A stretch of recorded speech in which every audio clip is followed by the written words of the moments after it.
అందరికీ వందనములు. తెలుగు క్యాపిటల్ భక్తి టీవీకి స్వాగతం, సుస్వాగతం. ఇప్పుడు మనతో శ్రీ శైవపీఠాధిపతి శ్రీ శ్రీ శ్రీ శివస్వామి వారి శిష్యులు శ్రీ శ్రీ శివకామేశ్వరి ఆనందమయ్య గారు మనతో ఉన్నారు. శివకామేశ్వరి ఆనందమయ్య గారు నమస్కారం అండి. నమస్కారం శ్రీలక్ష్మి గారు. శ్రీమాత్రే నమః. శ్రీమాత్రే నమః. మన అందరికీ అమ్మ మూలం కదండి. అవునండి. ఆమె జగన్మాత కదా. అవునండి. ఆమె వైభోగం గురించి మనం వివరించుకుందామా అండి? తప్పకుండా అండి. గురు బ్రహ్మ గురుర్విష్ణుర్ గురుదేవో మహేశ్వర గురు సాక్షాత్ పరబ్రహ్మ తస్మై శ్రీ గురవే నమః. సదాశివ సమారంభాం వ్యాస శంకర మధ్యమాం అస్మదాచార్య పర్యంతాం వందే గురు పరంపరాం. శివాయ గురవే నమః. శివాయ గురవే నమః. శివాయ గురవే నమః. శ్రీమాత్రే నమః. శ్రీమాత్రే నమః. శ్రీమాత్రే నమః.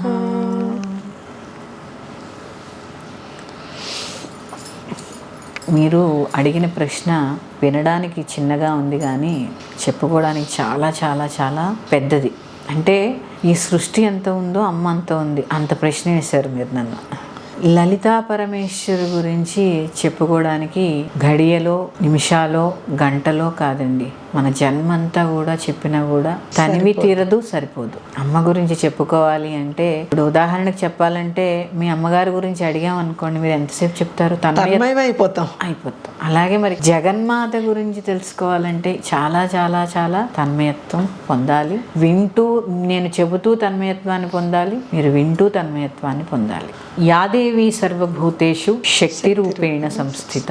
ప్రతి ఒక్క జీవరాశిలో ఆవిడ శక్తిగా కొలువై ఉంది. అలాంటి అమ్మ గురించి చెప్పుకోవాలి అంటే అమ్మ యొక్క ప్రేమకు అవధులుండవు, జగన్మాత యొక్క ప్రేమకు కూడా అంతే అవధులుండవు. ఎలా అంటే చూడండి, ఈగ, దోమ, ఆవు, పిల్లి, కుక్క, పంది ఇవన్నీ ఆవిడ యొక్క బిడ్డలే. మానవులు, జీవరాశులన్నీ 86 లక్షల జీవరాశులకి కూడా తల్లి ఆవిడే. మనం అనుకుంటాము మనకి పలకడం వచ్చు, జ్ఞానం ఉంది కాబట్టి ఆవిడ మనకు ఒక్కరికే అమ్మ అనుకుంటూ ఉంటాం.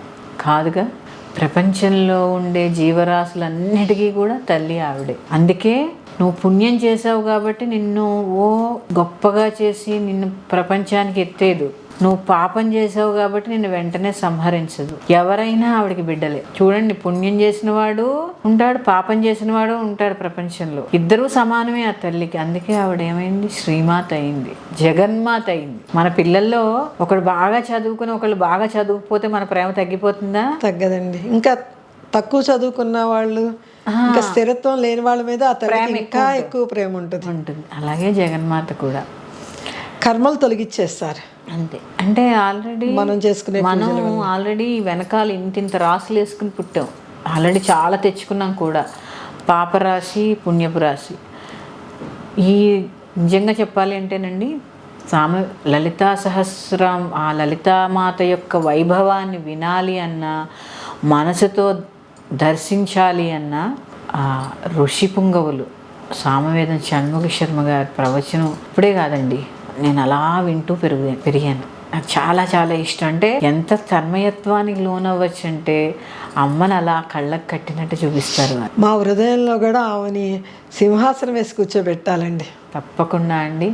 గరికపాటి నరసింహారావు గారు కానీ, సామవేదం షణ్ముఖ శర్మ గారు కానీ, అలాగే చాగంటి కోటేశ్వరరావు గారు కానీ, వద్దిపర్తి వారు కానీ, వీరందరూ కూడా అసలు నాకు ఒకటి అనిపిస్తూ ఉంటుందండి, ఇది మాట్లాడచ్చో మాట్లాడకూడదు అని నాకు తెలియదు కానీ వారి దగ్గర వారు అసలు భగవంతుడిని ఎంత దర్శించేసిన ఋషులు వాళ్ళంతా. వాళ్ళు దహరాకాశ రూపిణి అంటే వారేనేమో. దహరాకాశము అంటే అంతులేని ఆకాశం, ఆ రూపమే వారేమో. కానీ వారిలో కించిత్ కూడా గర్వం ఉండదండి.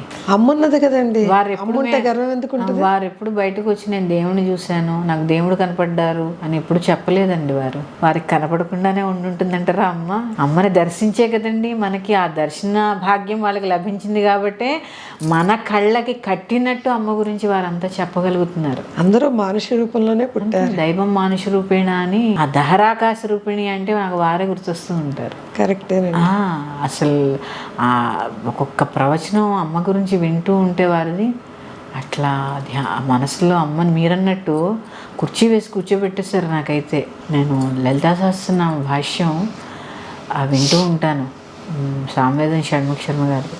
అమ్మ స్థూల సూక్ష్మ కారణ రూపాల్లో ఎలా ఉంది అంటే ఆ స్థూల రూపవర్ణన ఆయన చేస్తూ ఉంటే చెప్పనలవి కానండి. వారి యొక్క మీరు ఈ ప్రశ్న అడిగారు కాబట్టి వారి ముందు నేను ఎంత నిజంగా కలుపు మొక్కనే వారి ముందు నేను వారి యొక్క ఆశీస్సులు నా మీద ఎల్లప్పుడూ ఉండాలని కోరుకుంటూ, అలాగే మా గురువు, ఎందుకంటే మీరు అడిగింది ప్రశ్న చిన్నదే కానీ చాలా చాలా పెద్ద విషయము. అలాగే మా గురువులు శ్రీ శ్రీ శ్రీ శివస్వామి వారి పాదుకలకి నమస్కారం చేసుకుంటూ, ఇక్కడ ఇంకొకరిని కూడా తలుచుకోవాలి. మా నాన్నగారు శ్రీ శ్రీ శ్రీ వారు సన్యాసాశ్రమ దీక్షలో ఉన్నారు. మొన్ననే జూలై 30ని వారు శివైక్యం చెందారు. శ్రీ శ్రీ ఆనంద సరస్వతి స్వామివారు. నాకు 5 సంవత్సరాలు ఊహ తెలిసిన దగ్గర నుంచి నాలో ఆధ్యాత్మిక బీజాన్ని నాటి అప్పటి నుంచి వారు నాకు అమ్మని పరిచయం చేస్తూనే ఉన్నారు మా నాన్నగారు. ఈ సందర్భంగా వారిని ఖచ్చితంగా తలుచుకోవాలండి. ఇంత ఆధ్యాత్మికత ఎలా వచ్చింది అంటే ప్రతి పుస్తకం ఇచ్చి చదవమనేవారు నన్ను. జన్మనిష్టం కాకుండా నాకు ఆధ్యాత్మిక గురువులు కూడా వారే.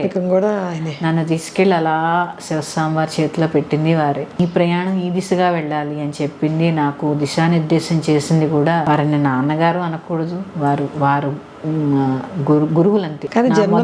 కాబట్టి ప్రతి ఒక స్త్రీ విజయం వెనక ఒక పురుషుడు ఉన్నాడని గర్వంగా ఎలా చెప్పుకోవచ్చు అంటే, నా వెనక మా నాన్నగారు, ఈ ఆధ్యాత్మిక ప్రయాణంలో మా నాన్నగారు ఉన్నారండి. చాలా అదృష్టవంతులండి మీరు. సన్యాసాశ్రమ దీక్ష తీసుకోక ముందు నుంచి కూడా నన్ను చిన్నప్పటి నుంచి కూడా ఈ ఆధ్యాత్మికత వైపు ప్రయాణించేలాగా నన్ను ప్రోత్సహించి, నాలో ఉన్నది ఆయన తెలుసుకొని నన్ను ఆ దిశగా ప్రోత్సహించి, ఆయన సన్యాసాశ్రమ దీక్ష తీసుకున్న తర్వాత కూడా ఎన్నో విషయాలు, ప్రతి ప్రశ్నకి సమాధానం చెప్తుండేవారు వారు. చాలా విషయాలు ఆయనకి శివైక్యం చెందినప్పుడు 86 సంవత్సరాల వయసు.